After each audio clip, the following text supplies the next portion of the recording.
जय शिवराय. आता आम्ही आलो इकडं. आजी गाव कोणतं आहे? पेमगिरी गाव. पेमगिरी गावमध्ये जो आपण ऐकून आहात, तुम्ही ऐकलं असेल, एक विशाल महाकाय असं वटवृक्ष इथं. आजीनी हा वटवृक्ष असा एवढा मोठा का झाला आणि हा इथं का लावला गेला याची पूर्ण माहिती या व्हिडिओमध्ये दिलेली आहे. तुम्ही नक्की व्हिडिओ बघा.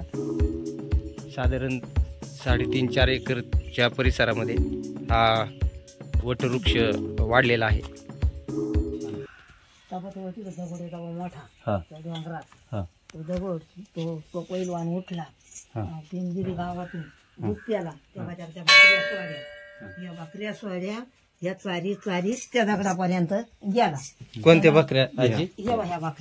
या बकऱ्या आणि मग चारीत गेला. त्या दगडा खालून निघाला वाघ. त्याची धरली बकरी धरली. मग तो घरी गेला म्हणला आई माझी दुधाची बकरी वाघानं धरली. आई म्हणजे मेल्या तुला खुर्च्या मारितो, तुला वाघ नाही आवरला. आईला सांगून येत होता तो वाघ त्याची बकरी खात होता. जसा घरातून आला तशी वाघाच्या डोक्यात पुरा टाकली. वाघे रक्ता बंबतोय. त्या दगडापासून लढत ते इथपर्यंत आले. मग पेमगिरीचा बाजार होता. लोक बाजारात चालले होते. म्हणला माझा एक निरोप सांगा. माझ्या बहिणीला फक्त अर्धी भाकर चालल्यावर पाणी आणायला सांगा. ती बहीण गावातून येवस्तर तो भाऊ संपून गेला. वाघही संपला, कुत्रा संपला, बकऱ्या संपल्या. बहीण आली खाली गाडवा टाकावला. भावाच्या तोंड पाणी होतं. ते पाणी खाली पडलं. त्यानं दारला तो गाडवा तसं मस्तकात घालून घेतला. ती बहिणी संपली. मग ही रामोशी लोकांनी 5 जीवाची समाधी इथं लिहिली. ओढ लावला. उन्हाळ्याचा पाणी घालून जगावला. त्यांना सावली केली. त्या बाईची कळशी त्या भाऊची कुरा या वडाच्या खोडात लावलेला वडे. आणि मग जिजाबाई आली. इथं दर्शन घेतलं. इकडून पेमगिरीच्या गडवर गेली. पेमगिरीच्या गडवर एक मुक्काम केला.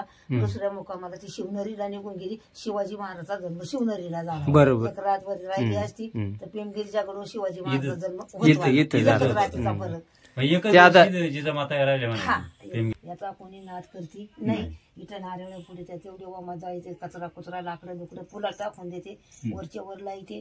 जाळीत नाही. फक्त लोक जेवू नका त्या तेवढे कागद जाळीते. आणि इथे नारळ पुढे त्या तेवढं जाळीते. बाकी काही काहीच नाही पाहत. आणि मग हे आमच्या देवाची समाधी जुन्या लोकांनी मराठी लोकांच्या जागा दिली. आमच्या देवाची समाधी. आमच्या देवाची सेवा कुठे देऊ दे पण कोणत्या याच्या देऊ दे पण आपल्याला सेवा करायला भेटली त्याची सेवा करायला आपल्या माणसाची. असे तुम्हासारखे येतात बिचारी त्याची सेवा करतात. मी लाडझूड करते. मला इथं पगार पाणी नाही. 2 जणांची मालकी मला पण पगार. एकच वड आहे सगळा. हा एकच वटवृक्ष आहे. मोबाईलमध्ये मावत नाही असं हे आजीने सांगितले. या ठिकाणी अनेक पर्यटक येतात.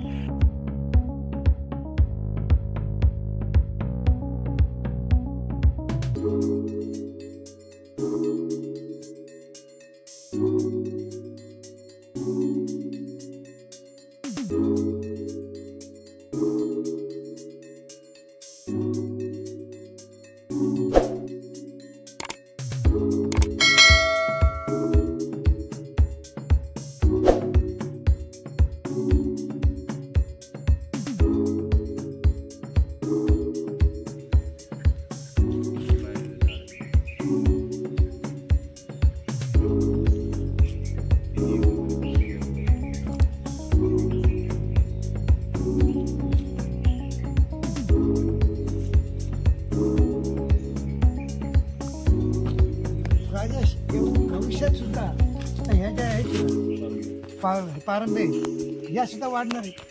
हे असंच वाढत जाणार आहे कायम.